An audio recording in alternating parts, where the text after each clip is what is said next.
Welcome back to Our Issues Milwaukee. I'm your host, Andrea Williams. If you're just joining us, we've been discussing the rioting that took place in the Sherman Park neighborhood several weeks ago, and that situation actually made national headlines. Here to give us his thoughts in regards to the unrest and where we go from here is District 7 Alderman Khalif Rainey.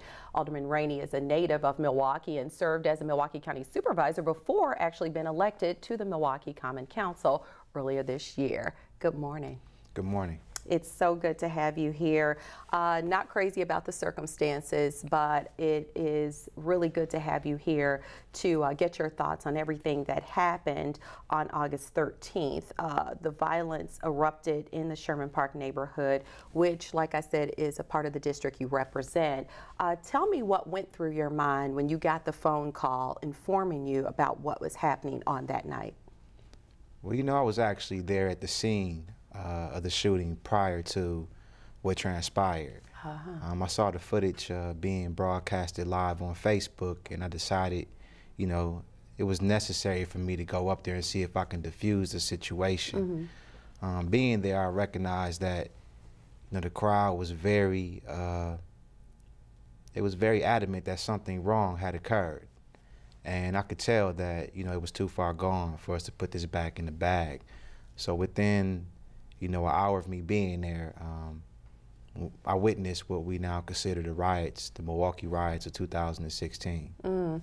And would you describe it, as some people have, as kind of shaking up a bottle of soda and then opening it and it exploded? So it's kind of like it was building and building, and the next thing you know, things went very wrong.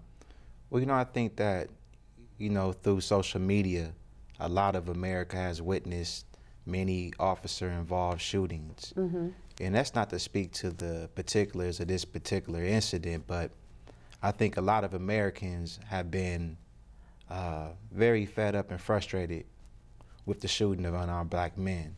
And with this transpiring, I think that along with many issues that we here in Milwaukee are battling, specifically in the African-American community, it was the perfect recipe for disaster.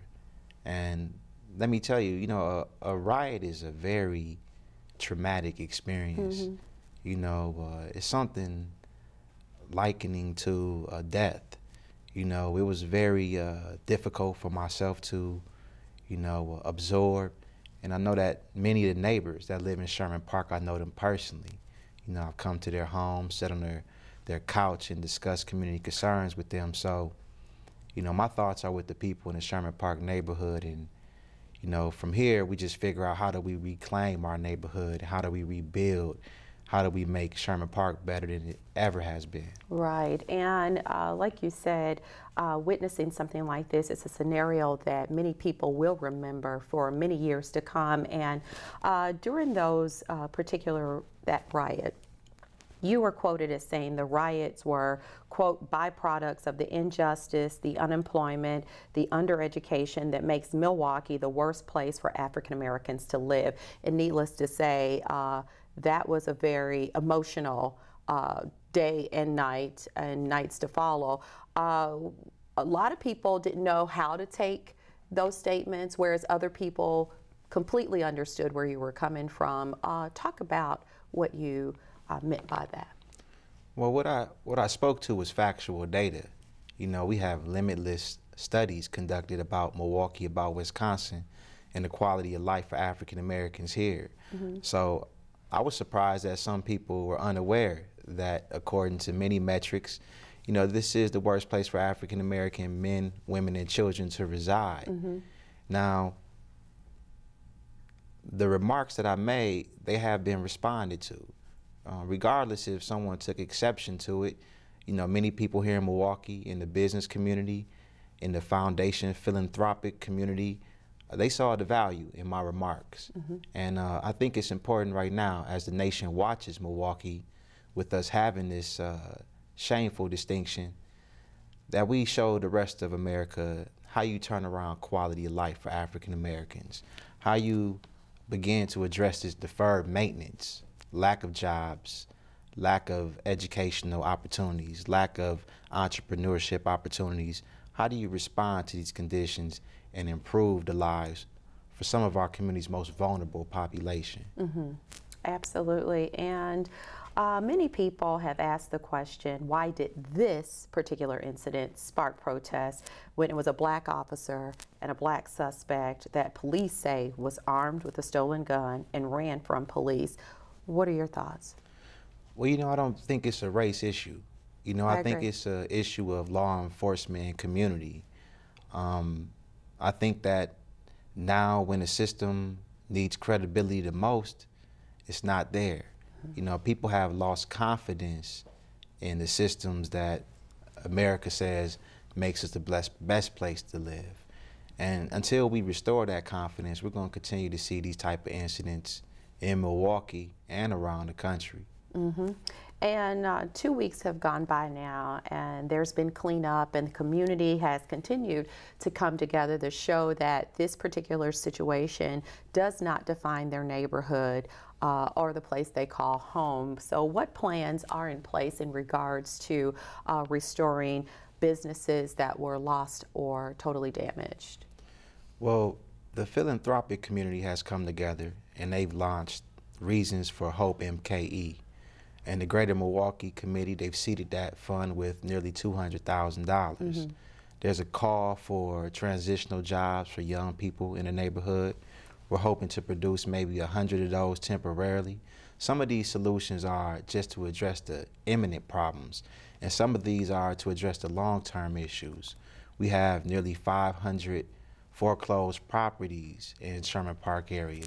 It's a lot of opportunity for growth, and Sherman Park being the neighborhood it is, it's a very rich neighborhood, and it's just really highlights the fact that it could have occurred anywhere. Right. So I think that we have an opportunity as a city, Milwaukee, to really show how we invest in neighborhoods as opposed to investing downtown. It's long due that we invest in these neighborhoods, and that's not a race issue. It's a lot of good people that live in Sherman Park. I live in Sherman Park. I live in Grassland Manor, and it's one of the most diverse neighborhoods in all of Milwaukee. We have a very large Jewish population that lives along 51st Boulevard. We have a synagogue. We have black and white people living next door to each other for 30, 40 years. Right. So it's a very important opportunity for the city of Milwaukee to really show how we respond to issues that occur in our neighborhoods. Yeah, that's good stuff. And you have talked to many residents, needless to say, and as I mentioned with the mayor, Sherman Park has a neighborhood association. So what are some of the thoughts overall that you're getting from your constituents? Well, we have to have a space where young people can convene and do things productively. I've been in conversation with Vincent Lyles of the Boys and Girls Club. We've discussed how we could possibly expand the footprint of the Boys and Girls Club within the park, and how that could potentially be catalytic to Burleigh. We have a corridor along Burleigh where if you didn't live in the neighborhood, it'd be difficult for you to identify the buildings that were destroyed, because there's a lot of disinvestment in that neighborhood, and many buildings have been boarded up for over 20 years. So it's a lot of opportunity for us to invest in neighborhood. It's a lot of opportunity for growth. It's just critical that we seize the moment and leverage a major outcome for this neighborhood. And the State Attorney General has said that he does not want to mess up the integrity of the investigation by releasing the body cam video any sooner than this investigation ends. So are there any concerns about that video not being made public immediately? Well, I understand that it's a process, an investigation process that has to be conducted to find facts. However, I do recognize that the public is extremely interested in this matter. And considering what has already transpired, I think it's important that we expedite that process of revealing to the public what exactly occurred. If the police department believes that their officer was in the right, and this is the position of the district attorney as well, I think that's something that they should begin the process of having that conversation with the community. Now, finally, members of the Milwaukee Common Council, they have released a safety plan that states that the top priority is to have a pair of community meetings on the north and south sides of Milwaukee and talk to the residents, and then most importantly, improving police-community relations. How do you get to improving the relationship between the community and the police department, considering everything that has happened in our city over a course of time? I mean, as it relates to the police and community relations, I think that we have to create opportunities for us to come together when it's not under tense circumstances. Typically, when you see the community and law enforcement eye to eye, it's usually after something tragic has transpired. It's important that we create opportunity for the police and for the community engaged where we could build a rapport. The police officer should be someone who's welcomed and recognized in our neighborhood. And when we don't have that rapport, it makes for a very dangerous situation. You know, I remember growing up on 23rd and Locust, and along with chasing down the ice cream truck, you know, I chased down a squad car because they had baseball cards. And I wanted to get some baseball cards. And through that alone, you know, that was how I developed, you know, my image and my understanding of a police officer, and it was favorable. And I see that rapport has, you know, eroded over time.